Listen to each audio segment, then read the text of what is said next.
And of course, if you want to go back through these PowerPoint, then we can do that. So I'll sit down because then I don't have to, my neck is better conditioned. I know this is in dark blue and yellow, but that is because 10 years ago, this was the, they said, optimum color system for PowerPoint slides.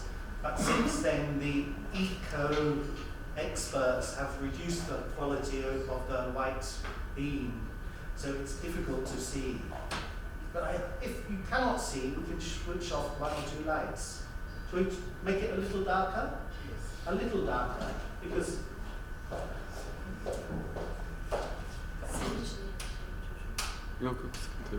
is that better? Yes. Yes.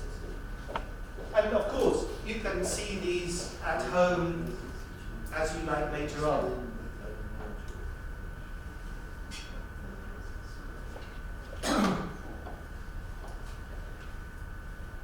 We now have, there are 23 different expressions I've found so far in the literature of presence. It's not just the community of inquiry, Venn diagram circles model of teacher presence, student presence, and community presence, but we've also got institutional presence, student or learner presence, co-presence, learning presence, cognitive presence, transactional presence, virtual presence, telepresence, inverse presence, physical presence, mediated presence, emotional presence, witnessed presence, natural presence, self-presence, and absent presence. Absent presence, where people notice you because you are not here. For example, if you put a camera on me, I act differently because I think someone is here or watching me. Even if there is no one there, they are absent certainly, but I feel 10,000 students are watching me.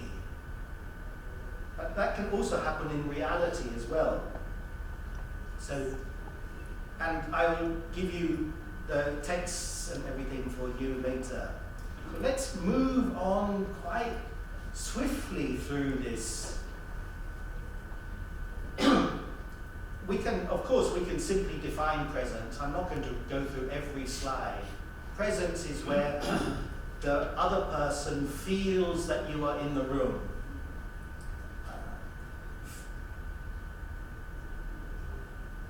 Almost in a dreamland. If we switch off the lights, you can sense other people are here. And we want presence during face-to-face education and online education to stimulate their past knowledge, if their teacher is absent, then students have a type of freedom to then actually think about what the ideas were. Anyway, there is an idea that can we measure presence? For example, I'm talking to you, we are both present in the same room. Can you measure how much I am here? And actually, yes, it's very interesting. But we can measure presence, and I have done it. And so there are many types of presence, even absent presence. And I published a paper once in France called Unwrapping Presence. We're showing these like Christmas gifts as if we are unwrapping them to see what they are actually inside. Social presence is important because of Facebook. Some universities use Facebook, and some people use it for their courses and course discussions. And I've got the past 10 years research of using Facebook. In some instances, it improves the quality of learning. In others, it does not. It even distracts or detracts from the quality of learning. So you have to understand why. And also you have to understand how to use Facebook productively. So social presence is not controversial, but it's not your friend. You'd better think how to use it wisely. And this is a very old idea we talked about before, the Andersons and social presence, cognitive presence, teaching presence. The simpler translation of this into when students do a study about this and they say, I used the community of inquiry model in my doctorate thesis and found, when they do that, the social presence part is actually a type of mix of teacher presence, not teaching, but teacher. And also some learner presence, not learning presence, but learner. And also a little cognitive presence of ideas, not so much. So to understand that diagram and actually translate it into something that is useful, you'd have to understand what is social presence there. You know, definitions out of this particular, well, it's out of Athabasca University again, emotional presence. They defined it as the extent to which learners transform, move, change their behavior to accommodate the presence of emotion. I'm thinking to myself, you are wanting to do research on emotional presence, which you're defining as the presence of emotion. Very good. And some things are wasting our time. Let's focus on the needs, get to the point. I explained before that the aim of education is to reduce the psychological transactional distance between not knowing something and knowing it. That is very simply what we are aiming to do. And the theories of learning I have already covered: conversation theory, transactional distance theory. I also covered the 5 domains of learning, so you know that there are different types. You can see that this 90-minute or 2 hours lecture I'm shortening because we've covered it before. Dewey's model, Anderson's model, other models. Cooperative and collaborative learning. Cooperative learning is recycling old knowledge. Collaborative is creating new knowledge. We did that before. And my transactional distance model, based on Michael Moore's transactional distance theory. And I showed you before these where structure and dialogue do not exist at the beginning. The students come into the online forum and share their photo, their name, their interests, their cats. They share everything, what they're doing at the weekend, their telephone numbers. And there is no educative dialogue. There's no pressure on them to talk about the lessons to come soon. And then the teacher says, okay, fine, please talk to each other in groups about the reasons behind your interest, to bring them out and argue with a little structure, stage 2. And in stage 3, the teacher says, okay, now your theories you have brought in stage 2, the theories that you have brought into this forum, how are we going to apply it to the teaching material, the content to be learned? And the teacher acts as a symphony conductor to introduce the text and negotiate the text with the students in stage 3, collaborative, because the teacher does not know how the students will interpret it. The students don't know the text, and it's collaborative. And in stage 4, each student has come up with their own idea, and they make it public. In a one-way idea, they write their thesis, and the public judge it.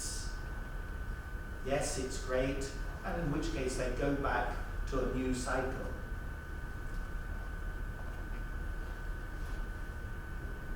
So we've got that idea that moving from stage 1 to stage 4 reduces transactional distance. You can assume best that everyone that comes into the forum is at a maximal distance. We don't know their name, their telephone number, we don't know anything about them, nor do all the other students. And then our aim is to bring them through stage 3, which is the difficult collaborative arguments with the content to be acquired, to get some new understanding in stage 4 to test out experientially to call learning. And this is iterative. And I've explained it orally, but stage 3 right away through. Okay. So I can control every sentence that a tutor should say online to the students. Now, this is the basic pattern that is important for presence. The Institute has some presence which continues way beyond your graduation. Cambridge has been here 1,000 years, and it will still be here when we are gone. And the institutional presence is initial. It existed before the learning discussion happened. You could see someone talking about Cambridge University. You heard Cambridge was quite good. Maybe you have been there. This all happens before the learning takes part. And then the student comes in as a person inside that, under the umbrella almost of the institution. And then starts socially chatting and introducing themselves. And we'll move on to the, hey, have you seen the coursework? Hey, what do you think about this textbook we have to do? And they will move themselves to talk about the text. And their mind will start to wake up, moving from a cooperative chat onto the learning problem. Now, this stage 1 is important for bringing the outsider to become an insider. It's not useless. Facebook is very powerful for bringing them together so they all know where they are. And also, things like Facebook are safe. Psychologically safe. They create a persona that is agreeable to the other people. The other people are saying, oh, I like discos and I like the nightlife, and they'll think, I shouldn't say I don't. You have to say, oh yes, that must be fun, to become agreeable to the others. And they create an online sort of persona that might not be the same as their real life, but it will help when they start doing group work and they're accepted by the others. So Facebook allows you to gently read what other people are doing and suggest something about yourself. If it's not that agreeable, you could always retract it and put a new photograph there. So Facebook, it does have a purpose at the beginning. Once they're starting to think about the course, and transactional means they're starting to reduce the distance from the textbook, which was so far away. They're looking at it, and the teacher comes in and starts talking about what they're doing and these ideas from the book. And in stage 4, the teacher is still there judging or grading the thesis or the examination. And of course the teacher still exists after the course. And the learner can go on to do another course. So this framework of presence is surrounding the transactional distance model. We'll look at that again, but this is a type of key map. The institutional presence is the website, the famous name, your father went there, etc. There is a difference between learner presence and learning presence. So learner presence is talking about your hobbies, your pet cats, but learning is much more cognitive.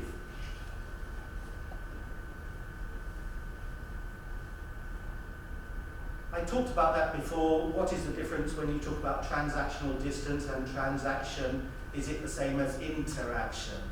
The answer, simple answer is no. Transaction is for interactions. You need to have it initially, the question raised, then you need to deliver some sort of response to it. The student then says, do you mean that? And you say, yes. And that is one transaction. And you need 3 passes to learn. Once the student says yes, the teacher says yes, the student's got it, but they've got to test it out again with the teacher's judgments, and then they can say next time they know it. Anyway, I'm rushing through this because I know tea time and coffee time is important. There are only these 6 types of presence out of 23. These 6 are essential. If you take one of them away, the learning forum, the learning process will crash. The other ones, the other of the 23 that exist and discussed are extra. They are just decoration or fun, whatever. But these 6 you do need. Now let's look at this in functional, not just looking at an image. So when I talk about institutional presence, this is my feeling, that the university exists, but it doesn't control all of your thinking.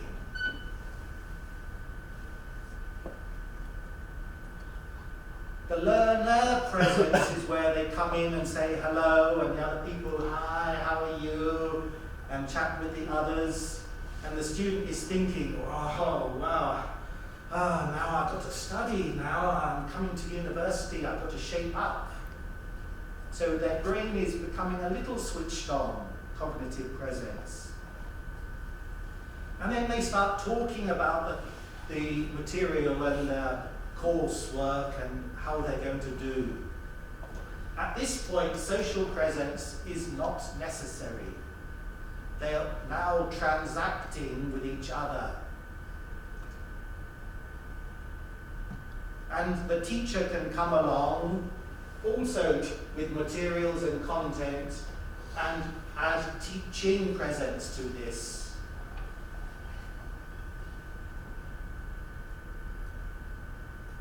By the way, I am stupid and crazy, so I draw these out of blocks, shapes, because it's not only low memory, easy to sort of transfer the files rather than using real photographs, but I can show that this person is speaking and listening. this person is speaking and listening. The teacher is speaking and listening and holds notes. Whereas at other times, some students he wants to talk about discos and he's shut out. This is happening and his social presence is now being suppressed. They're not yet talking, they're just meeting and have social presence, talk about discos.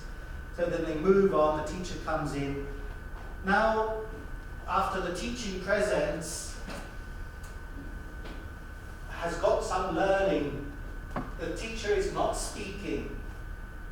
Their thesis, they are making public, and the others are listening. The jury, the thesis jury, and the teacher is listening and judging the quality of that achieved learning. So it's in that model. Okay? Someone has asked before whether this can be applied to school education, and yes, it can, and how the teacher will moderate the different presences for even preschool or primary school. How it can be done exactly. How can we encourage the students to stop playing around on Facebook and get down to the hard work in stage 2 and stage 3? Either gentle suggestion, or we have a virtual coffee shop to the side where the tutor moderating, monitoring the discussion deletes that message and moves it aside and says, oh, if you want to continue, please go to the coffee shop at this link where other students will talk about their social life. And you can physically move their discussion. In fact, you can physically move a person out of the classroom and move it to a virtual coffee shop away from the collaborative discussion. Because some students do start giving too much of their opinion when they should be answering the teacher's question or a question from another student.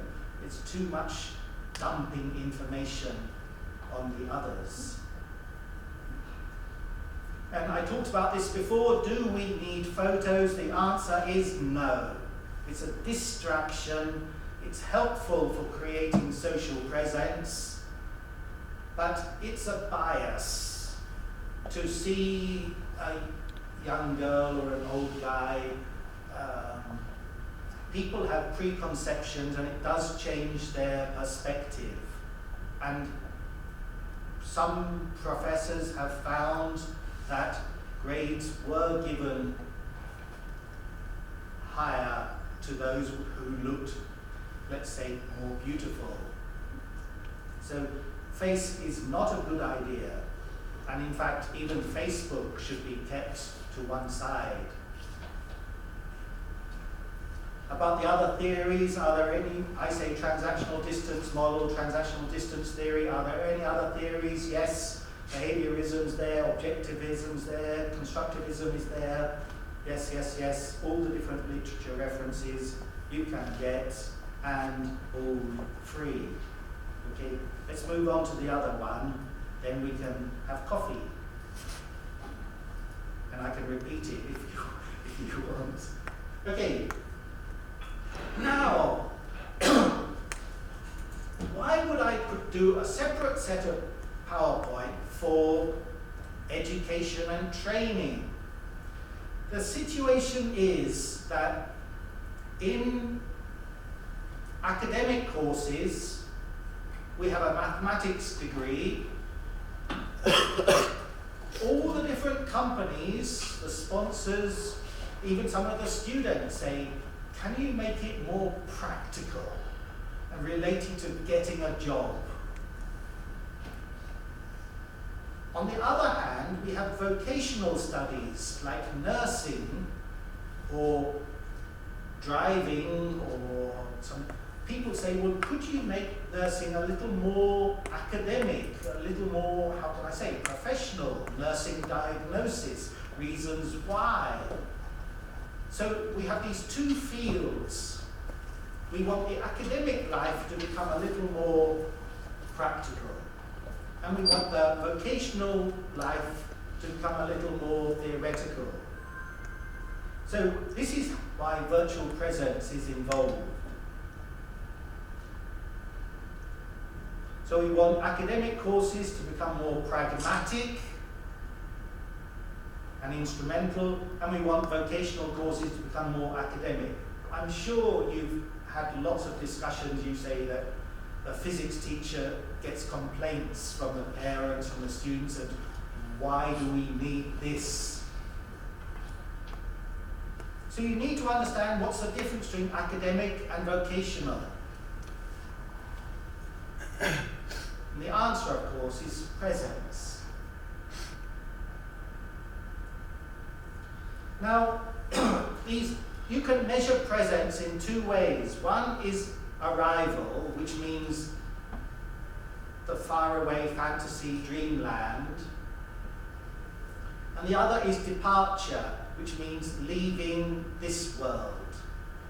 Leaving reality is called departure. Arrival is arriving in the virtual place. And we have the two axes. Arrival is where you're so busy, 100% busy, in your reading the book and studying, you don't hear the telephone ring. You have 100% departed from reality, you don't notice the telephone, and you're absorbed 100% in virtual reality. These are important. We'll look at it. When I show the pictures, it's easier. Okay, so they've got these 6 types of presence and the different types.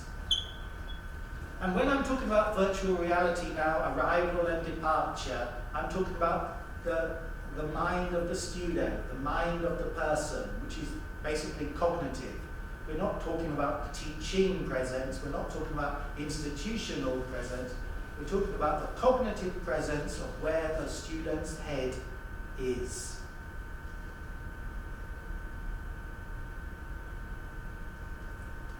And of course, you've got to think about how much arrival, how much departure is optimal.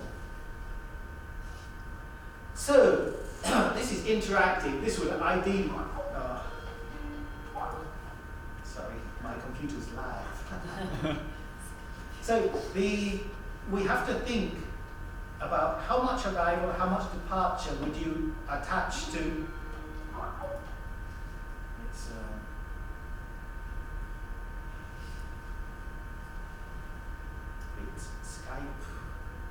People worry about me.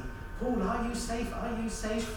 So I think, oh, yes, I'm safe. I'm not in Ankara today. I can't really help so much. Adding up numbers. If you're adding up numbers, 2 plus 2 is 4, 3 plus 3 is 6, then how much arrival are you? How much are you in the field of mathematics and away from departure? If you're talking on the telephone, again, it's a different amount of percent. You would watch someone talking on their phone. Yes. They are imagining their mother, and they're talking and laughing and joking, and they forget it's raining. So these points are for workshop type discussion. Now let's look at this one. Some student is lying head on the desk, sleeping. Zzz. How much arrival do you think they have, and how much departure? Anyone? How much arrival do you think? Yes! Can you understand the ideas of arrival and departure? Arrival means, are you somewhere else? And departure means, are you not here, not in this world? So how much arrival do you think? Very much. Minimum. No, maximum. And how much departure? I think Away from this world. 0, 0. No. very much. They haven't gone anywhere, but they're not aware of the telephone ringing. But if you consider the person is dreaming, then they've gone somewhere else. Okay? So in that sense, a dream is sometimes they wake up from the dream or nightmare, but at least they are somewhere else. But we don't know how much. Let's say 40%, just for guess.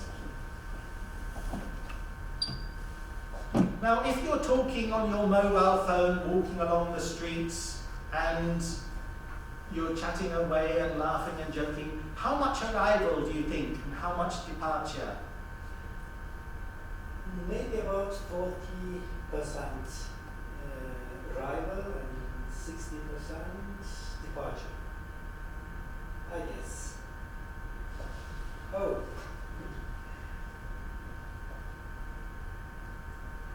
Why? When you telephone your mother, I would imagine you're almost 100% imagining your mother and, oh, did you hurt yourself yesterday? Oh, I'm sorry.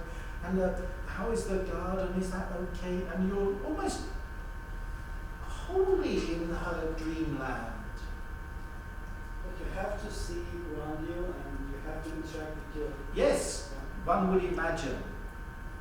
So if you happen to bump into something like a lamppost, then you would have to consider that they haven't left the real world because they've got a big bump on their head and they're a bit shocked, but they are still in a dizziness. My mother was just saying, what happened and where am I?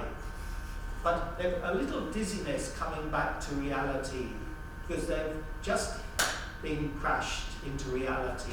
I think it was before, but now we are more aware of our environment that we are in, and I think we look at traffic and look at around us, the people. It's illegal to drive and mobile phone at the same time. It is also illegal to use a mobile phone when you're crossing the road as a pedestrian. But we're still alive. When some people are still alive, but some got dead. But none of us are. Yeah. But we have to be careful that a mobile phone takes you to somewhere else is the main point, to some extent.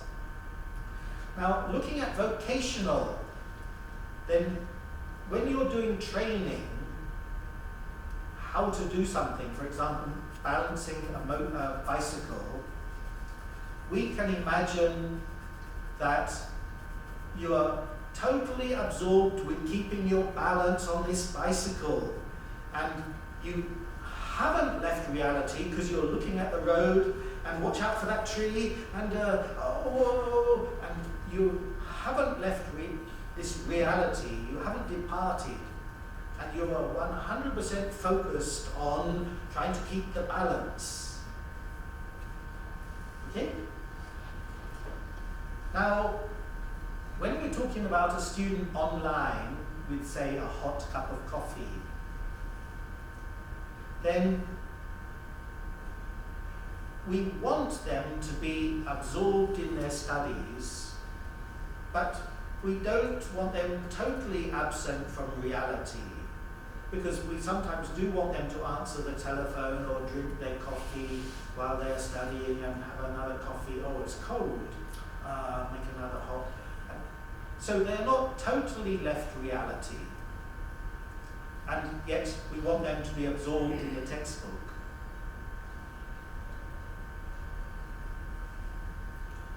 One reason why they're not totally departed from reality is that we want them to take what they are absorbed in the online information, and we want them to relate it to their own context, to try to take it on board, to digest it and relate to their own culture and their own situation in reality.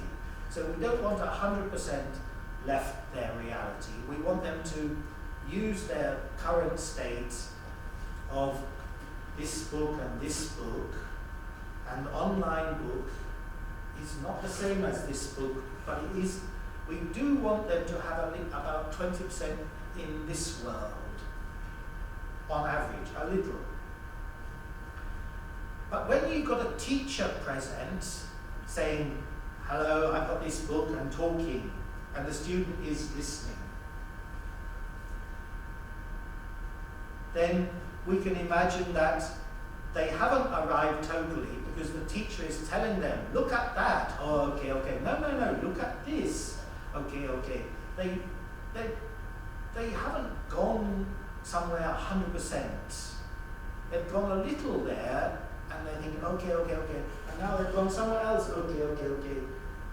And they much more are concerned with reality because the teacher is speaking in reality. So, now if someone is drowning in water, how would you rate their arrival and departure? What would you think? 100% arrival in somewhere else. But you know, I think they are more concerned with the here and now and hitting reality, not yet drowned, and they haven't left the reality, they haven't departed at all, and they haven't arrived, they're not thinking about any other place. When you say 100%, that is like my whole life flashed before me, just at the point when I was about to die. That is 100% that is the feeling of 100% arrival. But I think it's still not possible to don't think about the situation, the case, and try to think about some plans. If I go to this way, I will save my life, I will survive. I think still it will be 0-0, maybe. Yes, maybe, yes. I think, well, I'm using, this is very broadly, but when I talk about 100% or 0%, just to give you an example. So if I were going to have 2 dimensions, then I could ask you, if we've got all these different things, and I was going to put these onto a whiteboard, like a departure and arrival, and ask you, where would you put this? Would you put this here, or here, or here, or at what percent would you do? And then have people discuss these, where we've got the different ones, where would this be, or where would this be? So that we can do afterwards, after the tea break. So there are those 6 or 7 scenarios. And how would you put them on the plot? Where would you put the mobile phone person? And the answers are here, for example. They all have a position where we can almost measure how much arrival and how much departure they are experiencing. They are in quite different places. You can see the mobile phone person is 100% departing, 100% arrived, and crashing to reality.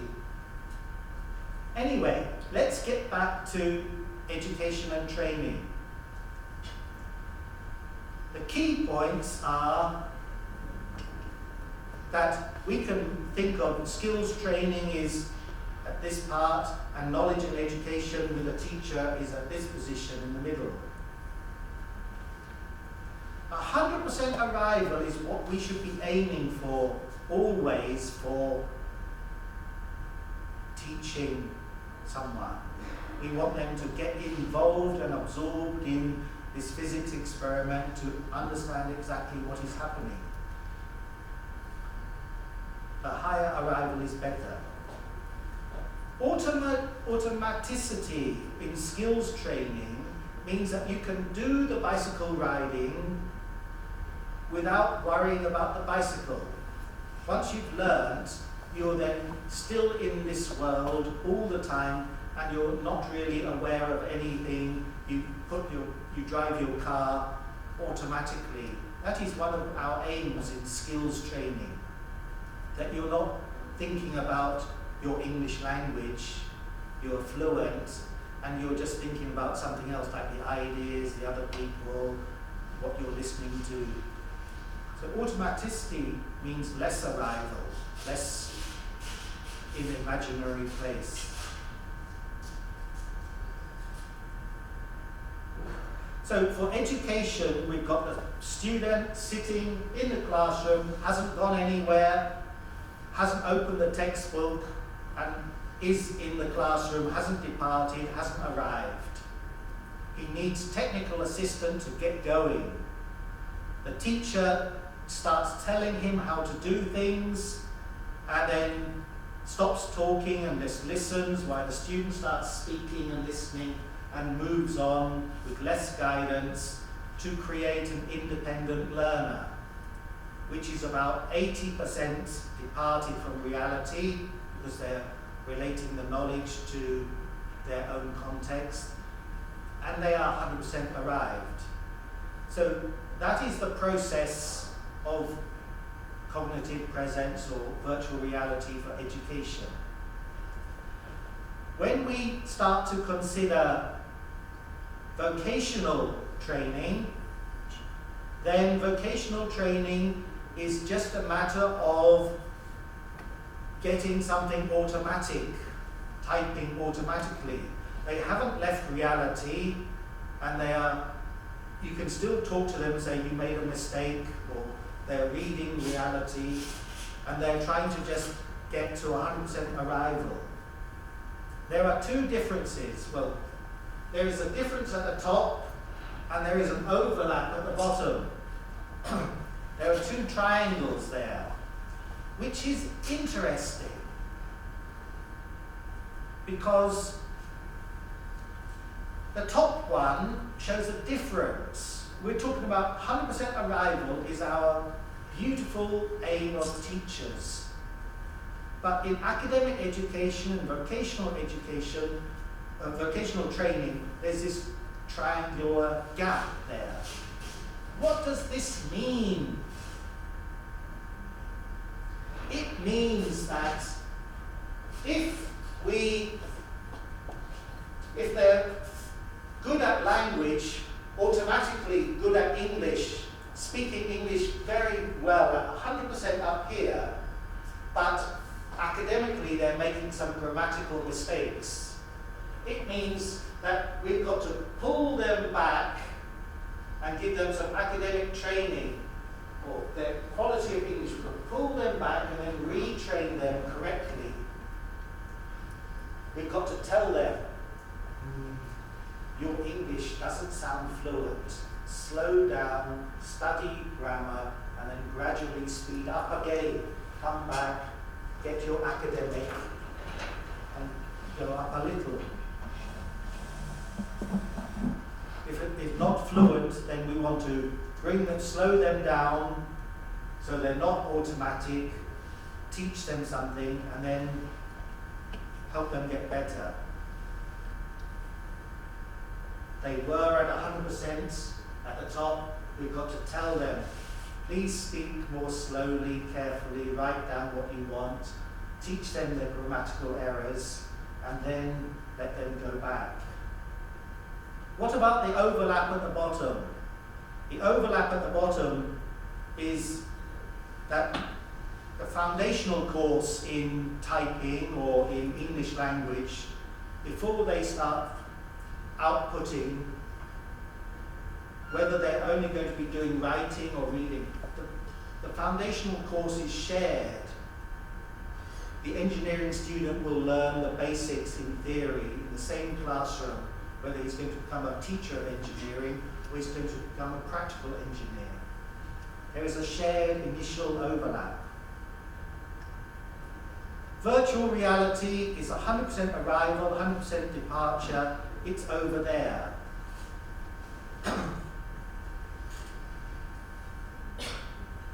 And the interesting thing here is that there is some gap. There is a gap here between the academic studies and virtual reality. And there is a larger gap between virtual reality and vocational training. Virtual reality can be used to teach some things, but virtual reality and vocational training, there's a much bigger gap. If I give you, I've got some examples later on.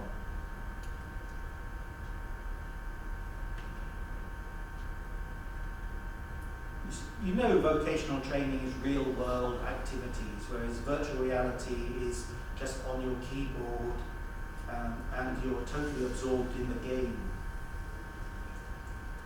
There are differences there. I think I move on to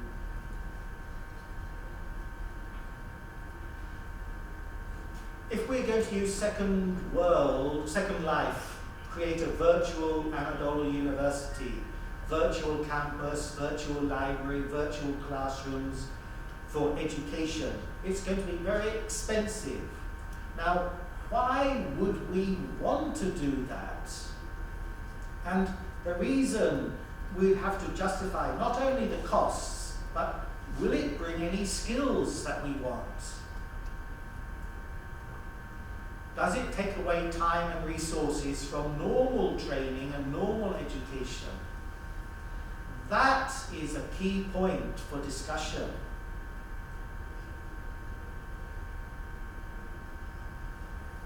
So sometimes virtual reality is super good, much better than anything else. For example, teaching law, if we go downtown to the law courts so the students can experience it, then there's a queue of people and it was delayed and people are noisy and shouting and the teacher cannot focus the student's mind on the point he wants to communicate next for the student. But in virtual reality, we can create a law court with the actors and we can pre-program everyone to actually, the student interacts virtually to learn the points in law. Even in the Mona Lisa, the British Open University take the painting and they scrape off the top surface. Well, in reality, that would be expensive. But in virtual reality, we can do that easily. And they take away the face, they put back the original eyes, and they take away the background. And in medicine, if we want to teach a patient who, for example, has got HIV and we want to increase the compliance and taking the medicines, we can show them, if you do this and this and this, it will go like that. If you do that and that and that, it will go like this. And we can show them in virtual reality what happens. We can show them that if you have this operation, this is what will happen. You don't have to show a video of a real person, but virtual reality. We can control the symptoms to help in driving as well. If you go to a driving school, you've got a little box, you get in there, I'm an F1 racing driver, bang, oh, I'll study again. Virtual reality is great. And if I want to teach you the present continuous, I can use virtual reality, but in real life it only occurs every 5% of the time. So teaching grammar and languages, we can use virtual reality. Okay? Oh, I didn't finish. So I know I've gone through quickly and I've tried to keep within the 1 hour. I know we started a bit late. But I think tea break and then we can have a discussion. Is that okay? Yes. I think, it's getting